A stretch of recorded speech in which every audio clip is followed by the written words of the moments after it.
Imagina que se rían de ti, te ridiculicen y te humillen todos los días, todo por tu origen. Hasta que un momento inolvidable lo cambia todo.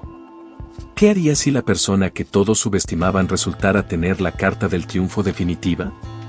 Hoy, nos sumergiremos en una historia de giros inesperados, revelaciones asombrosas y el dulce sabor de la justicia. Código servido. Mantente atento, porque este te dejará sin palabras.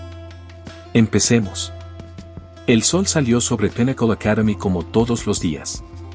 Brillante, orgulloso y ajeno a las tormentas silenciosas que se avecinaban en los corazones de sus estudiantes. En las filas prolijamente ordenadas de zapatos lustrados y uniformes planchados estaba sentada Ada Ease, o simplemente Eda, una niña que parecía pertenecer a un mundo diferente. Su uniforme, aunque limpio, susurraba historias de hilos gastados y costura nocturna por una mano cansada pero amorosa. Sus zapatos, lustrados hasta el extremo, intentaban, pero no lograban ocultar las grietas del tiempo grabadas en su superficie. Amaka Johnson, la abeja reina de la Academia Pinnacle, entró, sus pasos resonaban por el pasillo con un ritmo que exigía atención. ¡Atención! Sus trenzas brillantes se balanceaban con el tipo de arrogancia que el dinero compra, y su uniforme prístino parecía confeccionado a la perfección, como para burlarse de la existencia de lo ordinario. Detrás de ella iba su séquito, una sinfonía de risitas y susurros que alimentaban su ego como combustible para un fuego rugiente. Vio a Ada. Siempre lo hacía. Después de todo, ¿qué era una reina sin alguien a quien aplastar bajo sus tacones? Miren quién decidió honrarnos con su presencia hoy, anunció Amoka, su voz goteando veneno mezclado con miel. Dime, Ada Ease, ¿tu madre finalmente ahorró lo suficiente para comprarte un uniforme nuevo? ¿O es un remiendo de sus trapos de limpieza? La risa estalló, rebotando en las paredes como un eco cruel. Ada mantuvo la cabeza gacha, sus dedos agarrando su cuaderno como si fuera lo único que la ataba al suelo. Las palabras le dolieron como agujas, pero su silencio fue su escudo. Amaka se volvió hacia su grupo y les lanzó un golpe más por si acaso. Honestamente, si yo fuera ella, le pediría al director una beca para emergencias de moda. Las risitas volvieron a surgir, un coro de privilegio, ignorancia y crueldad desconsiderada. Pero no todos se reían. Desde unos asientos más allá, una voz suave cortó el ruido, gentil pero firme. No les hagas caso, Eda. No valen la pena. Era Chinu, una de las pocas que no se había sumado a la jerarquía que Amaka había construido. Ada logró esbozar una pequeña sonrisa agradecida, pero el peso en su pecho no se alivió. No hoy. Sus pensamientos se dirigieron a su madre Evo, quien probablemente estaba inclinada sobre un trapeador en la mansión del jefe Johnson en ese mismo momento. La misma mansión en la que vivía Amaka. Ada abrió su cuaderno y escribió una sola frase, las letras se presionaron profundamente en la página como si las estuviera esculpiendo en piedra. Un día, todos me verán como soy. El pasillo interior de la escuela zumbaba con una charla apagada mientras el director, el señor Okoro, subía al podio. Era un hombre alto con una presencia imponente, del tipo que podía silenciar una sala entera con solo una mirada. El micrófono emitió un breve y agudo chirrido, haciendo que los estudiantes se estremecieran y cayeran en un silencio incómodo. Aclarándose la garganta, el señor Okoro comenzó con su voz profunda y deliberada. Buenos días, estudiantes. Como todos saben, nuestro Día de los Padres de Angua se acerca rápidamente. Una oleada de emoción recorrió el pasillo. El Día de los Padres no era solo una tradición escolar. Era un espectáculo, una oportunidad para que las familias adineradas hicieran alarde de su influencia, llegando en autos llamativos y trajes a medida y haciendo donaciones caritativas que también servían como demostraciones públicas de estatus. Para los estudiantes como Amaka, fue el momento más destacado del año. Para los estudiantes como Ada, fue un día para soportar. Amaka se inclinó hacia una de sus amigas, con una sonrisa maliciosa en los labios. Oh, no puedo esperar a ver qué excusa desaliñada trae Eda como su madre. Tal vez su madre pueda limpiar después del evento para recibir propinas adicionales. La camarilla estalló en risas silenciosas y las uñas esmaltadas de Amoka golpearon rítmicamente contra su escritorio con fingida anticipación. Eda permaneció inmóvil, con el rostro inexpresivo pero con las manos temblando ligeramente debajo de su escritorio. El señor Okoro continuó, ajeno a la corriente subyacente de crueldad que se extendía por la sala. Este año organizaremos varias actividades, incluido nuestro tradicional relevo de padres y estudiantes y la ceremonia especial de premios. Os animamos a todos a que invitéis a vuestros padres o tutores a celebrar vuestros logros. La mente de Eda vagó. ¿Logros? ¿Qué logros? Su madre, Evo, celebraría que había conseguido coser de nuevo su uniforme después de otro desgarro. ¿Que había sobrevivido a otro año de humillación? Se quedó mirando su cuaderno, sus páginas en blanco ahora un reflejo de su propio vacío. Amaka susurró lo suficientemente fuerte para que la rosa que la rodeaba lo oyera. Espero que Eda no nos avergüence trayendo sus productos de limpieza como contribución familiar. Las palabras golpearon a Eda como una bofetada, pero se negó a estremecerse. Sabía que no debía darle a Amoka la satisfacción de una reacción. Cuando la asamblea terminó y los estudiantes salieron, Chino alcanzó a Ada, con el rostro lleno de preocupación. ¿Estás bien?, preguntó suavemente. Ada forzó una sonrisa, aunque sus labios apenas se curvaron. Estoy acostumbrada. Su voz era firme, pero el dolor en su pecho estaba creciendo. Esa noche, de vuelta en casa, Eda se sentó a la mesa desvencijada de su pequeña cocina. Su madre tarareaba un himno mientras doblaba la ropa, sus movimientos eran lentos por el cansancio pero su expresión era tranquila, casi contenta. Mamá, empezó a decir Ada vacilante. El Día de los Padres es la semana que viene. Ever hizo una pausa, con las manos apoyadas en una camisa que acababa de doblar. Ah, ya veo. Sonrió suavemente. No te preocupes, mi Ada. Estaré allí. No me lo perdería por nada del mundo. Ada se miró las manos, la culpa se mezcló con su miedo. Pero Amaka se reirá, dijo. Se quedó callada, incapaz de expresar las crueles predicciones que sabía que se harían realidad. Evo se acercó y puso una mano sobre el hombro de Ada. Déjalas reír, dijo, en voz baja pero con firmeza. Lo que importa es que estaré allí para ti. Siempre.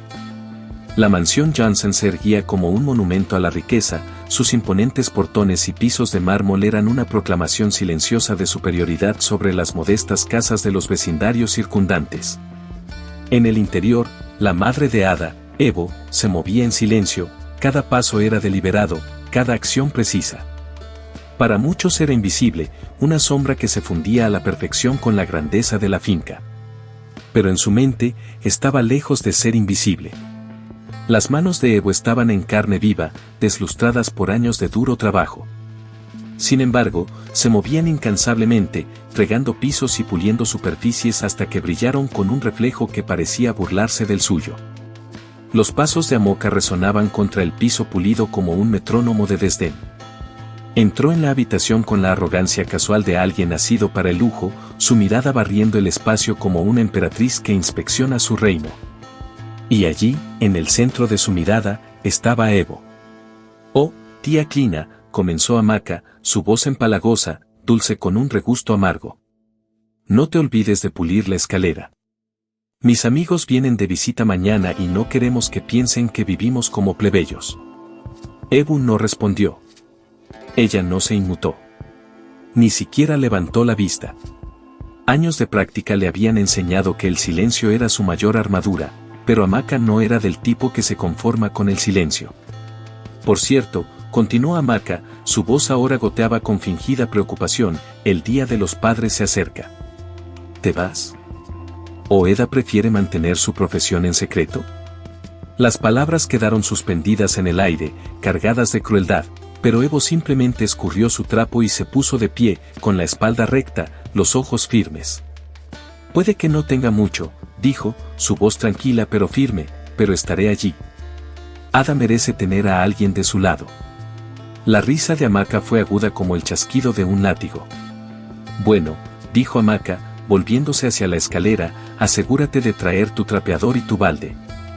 También podrías hacer algo de trabajo mientras estás allí. Mientras Amaka desaparecía por las escaleras, Evo se permitió una sola respiración profunda.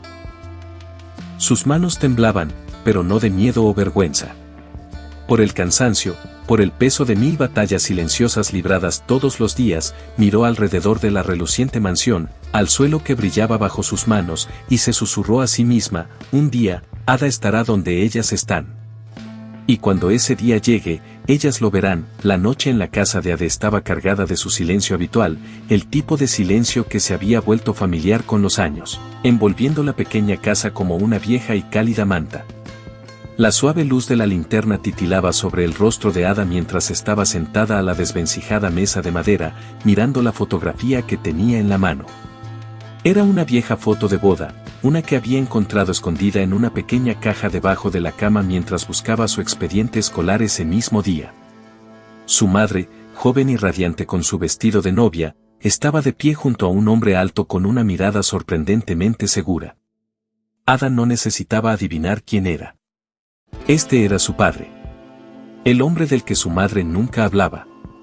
Ada dio vuelta a la fotografía por centésima vez, sus ojos escaneando la dirección vagamente escrita en el reverso.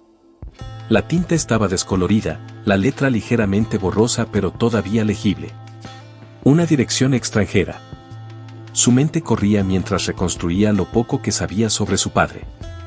En la primera semana después de que él se fuera del país, su padre había llamado a su madre. Evo había garabateado la dirección en el reverso de la foto por si alguna vez necesitaban escribirle. Pero eso había sido hace años, y la ira por su partida había enterrado el recuerdo con tanta seguridad como había enterrado cualquier mención de él en su casa. Ada miró la dirección, con el corazón latiendo con una mezcla de esperanza y desesperación. ¿Y si todavía está allí? ¿Y si esta dirección es mi oportunidad? El anuncio del Día de los Padres de la escuela resonó en su mente, y la risa burlona de Amoka pareció resonar en sus oídos. Su madre había prometido asistir, pero Ada no podía soportar la idea de estar sola, frente a las escaleras y los susurros de los padres ricos. La idea la carcomía hasta que se volvió insoportable. Tenía que intentarlo. Tenía que escribirle. En su vecindario, una parte modesta pero animada de la ciudad, había una nueva oficina de correos construida por una organización benéfica. Su diseño moderno y elegante se destacaba entre los edificios más sencillos que la rodeaban. Por primera vez, los habitantes locales tenían acceso a servicios que los conectaban con lugares con los que solo habían soñado. La organización había hecho que enviar cartas fuera asequible incluso a países lejanos, dando a personas como Ada la esperanza de llegar más allá de sus circunstancias. Ada se sentó a la mesa, con la fotografía apoyada contra su cuaderno. El bolígrafo que tenía en la mano se sentía pesado y temblaba ligeramente cuando empezó a escribir. Querido papá, han pasado tantos años desde la última vez que te vi. Ni siquiera sé si esta carta llegará a ti, pero tengo que intentarlo. Las palabras surgieron lentamente al principio, su mente luchaba por dar forma a las emociones que había enterrado durante tanto tiempo. Pero a medida que la tinta fluía por la página, sus sentimientos se derramaban con ella. Su anhelo, sus preguntas, sus esperanzas. Cuando terminó, dobló la carta con cuidado, sus manos se demoraron en los bordes como para darle fuerza. Copió la dirección del reverso de la foto con minuciosa precisión, con una letra pulcra y deliberada. A la mañana siguiente, deslizó el sobre en su mochila escolar. Después de clase, mientras otros estudiantes se apresuraban a volver a casa, Ada se dirigió a la oficina de correos. El edificio parecía casi fuera de lugar en su vecindario local, sus brillantes ventanas de vidrio reflejaban el sol poniente. Dentro, un amable empleado la saludó, explicándole las distintas opciones de entrega. El servicio más rápido, dijo Ada con firmeza, con la voz ligeramente temblorosa pero llena de determinación. El precio que le dijo el empleado le hundió el estómago. Metió la mano en su bolso y sacó una pequeña bolsa llena de monedas y billetes arrugados, sus ahorros de meses de saltarse bocadillos y hacer recados. El empleado sonrió amablemente.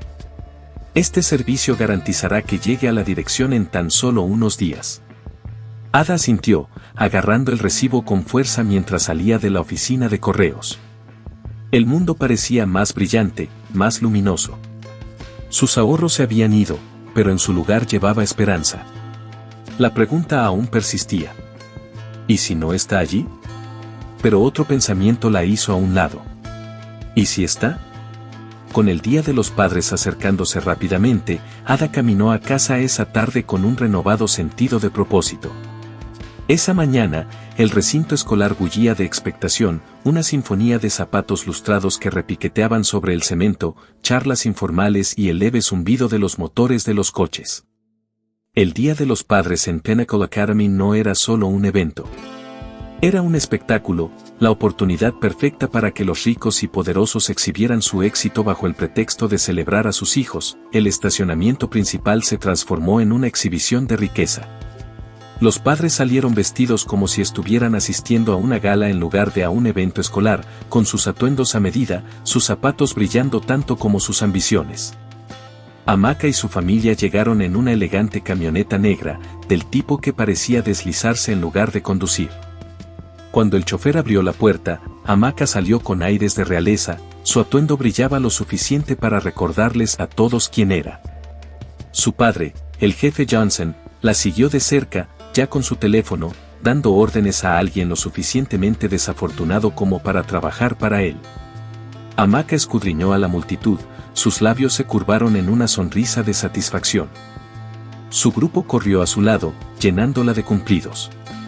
Amaka, tu vestido es hermoso. Uno de ellos chilló. Debe haber costado una fortuna. Los ojos de Amaka brillaron. Este era su momento, su escenario. Pero luego vio a Eda parada sola en el otro extremo del patio. Su sonrisa burlona se ensanchó, la crueldad brillando como una cuchilla. El uniforme de Ada, aunque limpio, no era rival para el mar de atuendos de diseñador que la rodeaba. Amaka susurró a sus amigas, su voz lo suficientemente fuerte como para que se escuchara. ¿Dónde está su mamá? ¿Sigue fregando el piso en algún lugar? ¿O finalmente se compró un trapeador lo suficientemente elegante como para llevarlo a la escuela? La risa fue inmediata, aguda y penetrante. Pero luego, desde el otro lado del patio, Ada vio a su madre. Evo caminaba hacia ella, sosteniendo una simple bolsa de mano llena de los bocadillos favoritos de Ada. Llevaba su mejor vestido, prolijamente planchado pero descolorido por años de uso. Sus zapatos, viejos pero lustrados hasta el brillo de un espejo, golpeaban suavemente el pavimento. La risa de Amaka sonó de nuevo, más fuerte esta vez, cortando el aire como una cuchilla. Oh, miren, se burló, empujando a sus amigas. La tía Clena decidió aparecer. Me pregunto si trajo su escoba. Tal vez quiera barrer el patio mientras está aquí. Ebu no reaccionó. Sus ojos se quedaron fijos en Ada, su sonrisa inquebrantable. Ada tragó saliva con fuerza. La vergüenza ardía en su pecho, pero también algo más. Ira. No hacia su madre. Nunca hacia su madre, sino hacia el mundo que permitía que personas como Amaka se pararan en un pedestal construido con las luchas de otras personas. La voz del director crepitó en el altavoz, llamando a todos a reunirse para la ceremonia de apertura. La ceremonia estaba en pleno apogeo, la voz del director resonó en el micrófono mientras daba la bienvenida a los padres y elogiaba el excepcional nivel de excelencia de la escuela. Los aplausos puntuaban cada una de sus declaraciones, pero nadie en la audiencia escuchaba con atención. Las conversaciones zumbaban, las risas se extendían y la sutil competencia por eclipsar a los demás continuaba de fondo. Pero entonces sucedió.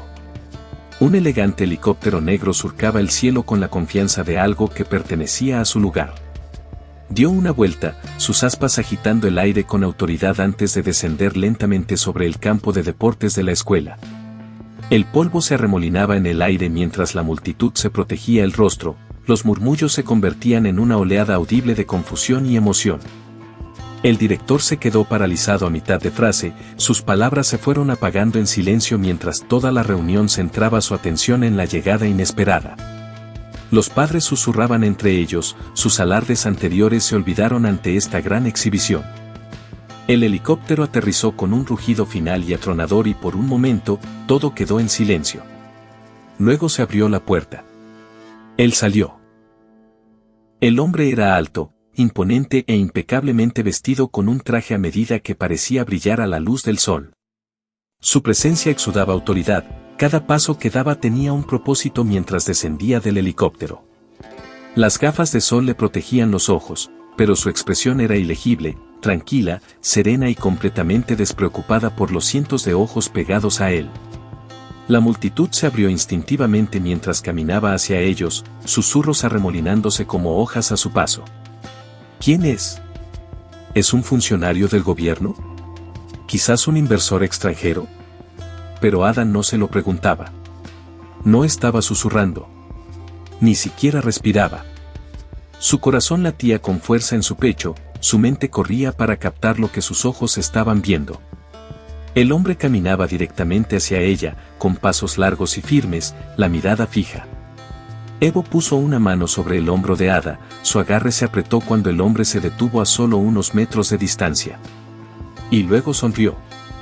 No a la multitud, no a los padres, no al director que estaba congelado en el escenario. Le sonrió.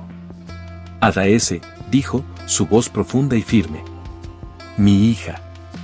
El silencio que siguió fue ensordecedor. Casi se podía escuchar el jadeo colectivo cuando la realidad se estrelló contra la multitud aturdida. Los susurros comenzaron de nuevo, más fuertes esta vez, más agudos. Ese es su padre. Espera. Ella es la hija del limpiador, ¿no es así? De ninguna manera. Míralo. Pero Ada no podía oírlos. No podía sentir las miradas, ni la conmoción, ni el peso de cada palabra burlona que había soportado. En ese momento, solo estaba él, el padre con el que había soñado, al que había escrito y por el que había rezado. Y él estaba allí. La multitud, todavía congelada en un silencio severo, parecía contener la respiración colectiva mientras Chinedu daba otro paso hacia Ada. Cada movimiento que hacía parecía deliberado, cada gesto una declaración. Su traje a medida captaba la luz del sol, brillando como una declaración de su autoridad. Los susurros detrás de él se hicieron más fuertes, la curiosidad se convirtió en incredulidad. Y luego estaba el jefe Johnson. Había estado de pie con el pecho inflado unos momentos antes, deleitándose con la admiración de sus compañeros. Pero ahora sus hombros se hundieron mientras sus ojos se movían de Chinedu a Ada, la comprensión surgía lenta pero inequívocamente. Dio un paso vacilante hacia adelante, aclarándose la garganta como para invocar algún atisbo de control sobre la situación. Señor, comenzó el jefe Johnson, con la voz entrecortada y la confianza despojada de ella. No esperaba que Chinedu se volviera hacia él, con una mirada aguda, fría y absolutamente implacable. El jefe Johnson se detuvo a mitad de la frase, el peso de esa mirada presionándolo como una fuerza física. No me esperabas, dijo Chinedu, con una voz tranquila pero impregnada de un poder silencioso. Pero deberías haberlo hecho. La multitud se movió inquieta. Los padres, que momentos antes habían estado compitiendo por llamar la atención, ahora observaban con una mezcla de confusión y curiosidad. Los estudiantes, generalmente perdidos en su propio mundo, se quedaron quietos, con los ojos abiertos de fascinación. Y luego hubo una burladora, su sonrisa habitual reemplazada por una mirada de pura incredulidad. Dio un paso atrás, su confianza se desmoronó tan rápido como la de su padre. Su mundo perfectamente curado, aquel en el que ella era la reina y Ada era el objetivo perpetuo de su crueldad, se estaba desmoronando ante sus ojos.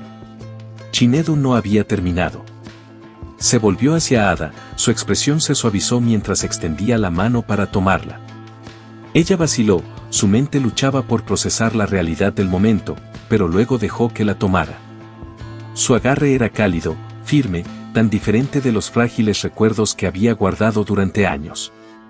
Ada, dijo, su voz lo suficientemente baja para que solo ella y su madre pudieran escuchar. Lamento haber tardado tanto. No pude encontrarte. Pero me alegro de que me hayas encontrado. La dirección a la que escribiste: compré recientemente la casa con la esperanza de que tu madre pueda perdonarme y escribirme. Es por eso que nunca regresé a este país.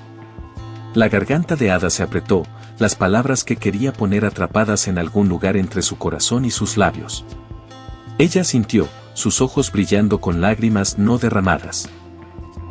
Evo estaba junto a ellos, silenciosa pero atenta, su mano descansando sobre su corazón. Durante años había llevado la carga de la ausencia de Chinedu, soportando el peso tanto de la paternidad como de la pobreza por el bien de Ada. Chinedu se volvió hacia el jefe Johnson, con una expresión endurecida una vez más. Hablaremos de negocios más tarde, dijo, su tono no dejaba lugar a discusión. Este es un momento familiar. El jefe Johnson asintió con rigidez, la bravuconería habitual había desaparecido de su comportamiento. Amaka, mientras tanto, permaneció inmóvil en su lugar, con el rostro pálido mientras las piezas del rompecabezas empezaban a encajar. Ada no era solo la hija de la limpiadora. Era la hija de un hombre al que su padre adoraba, probablemente su jefe. La realidad la golpeó como un maremoto, arrasando con cada gramo de arrogancia que había usado como armadura. El director, percibiendo el cambio en la atmósfera, dio un paso adelante vacilante. Bueno, dijo, con la voz temblorosa. Parece que hemos tenido un invitado muy inesperado. Continuemos con el programa. Pero nadie se movió. Nadie aplaudió. Todas las miradas se centraron en Chinedu, en Ada, en el drama que se desarrollaba y del que nadie podía apartar la vista. El Día de los Padres, que había comenzado como un escenario para que los ricos hicieran alarde de su estatus, se había convertido en algo mucho más interesante. Los murmullos no se habían calmado cuando Chinedu caminó hacia el podio. Su paso era tranquilo pero deliberado, cortando el mar de rostros severos como una cuchilla. Subió los escalones cortos hasta el micrófono con la misma autoridad tranquila que había dejado a la multitud sin palabras momentos antes. Respiró hondo y se inclinó hacia el micrófono. Buenos días, comenzó, su voz rica y firme, exigiendo atención sin esfuerzo. La multitud quedó en completo silencio. Incluso los estudiantes inquietos, que normalmente se desconectan rápidamente de los discursos, parecían incapaces de apartar la mirada. Eda bajó la mirada hacia sus uñas perfectamente cuidadas y de repente las encontró mucho menos impresionantes que antes. Sin decir otra palabra, se dio la vuelta y se alejó, con los hombros encorvados de una manera que la hacía parecer mucho más pequeña que la chica que había entrado pavoneándose en el terreno de la escuela esa mañana. A la mañana siguiente, cuando sonó la campana de la escuela y los estudiantes entraron en sus clases, un nuevo tipo de susurro llenó los pasillos. Esta vez no era burla ni lástima, sino algo completamente distinto. Admiración. Curiosidad. Incluso envidia. Eda llegó tarde a la escuela, pero esta vez fue diferente. El sonido del helicóptero ondeó por el campo de la escuela, llamando la atención de todos los estudiantes. Chinda acompañó a Eda a la salida y la saludó con la mano cuando entró. Ahora Eda entró, vistiendo el mismo uniforme que siempre había usado, pero esta vez se sentía diferente. No se trataba de la tela ni de los parches. Se trataba de la chica que lo usaba. Se comportaba con una confianza tranquila. Amaka, con su libreta en la mano y la mirada firme, se sentó en silencio en su lugar habitual en el patio, su grupo notoriamente ausente. Observó a Ada pasar y sus miradas se cruzaron brevemente. Esta vez no hubo una sonrisa burlona, ni una mueca de desprecio, solo un leve asentimiento, un reconocimiento silencioso de una verdad que ahora ambas entendían. Ada sonrió suavemente y siguió caminando. Ya no necesitaba la validación de nadie. Había encontrado algo mucho más poderoso. Ella. ¿Qué? Libre de las opiniones de los demás. Y en algún lugar arriba, el sol brillaba un poco más, como si el mundo mismo la estuviera mirando y animándola. Y así, la historia de Eda nos recuerda a todos que una vida sencilla tiene una forma de cambiar el guión cuando menos lo esperamos. Desde la niña de la que se rieron por sus harapos hasta la que enseñó a todos el verdadero significado del valor, el viaje de Eda demuestra que la resiliencia, el amor y el carácter siempre evitarán la riqueza y la arrogancia. ¿Pero qué pasa con Amaka? ¿Aprenderá de su humillación? ¿Y qué les deparará el futuro a Ada y a su familia mientras atraviesan este nuevo capítulo? Solo el tiempo lo dirá. Gracias por ver esta conmovedora historia de triunfo, humildad y redención. Si disfrutaste de este relato, no olvides darle me gusta, compartirlo y presionar el botón de suscripción para no perderte nunca otra historia cautivadora de Savannah Storytime. Aquí no solo contamos historias, las hacemos realidad. Nos vemos en el próximo.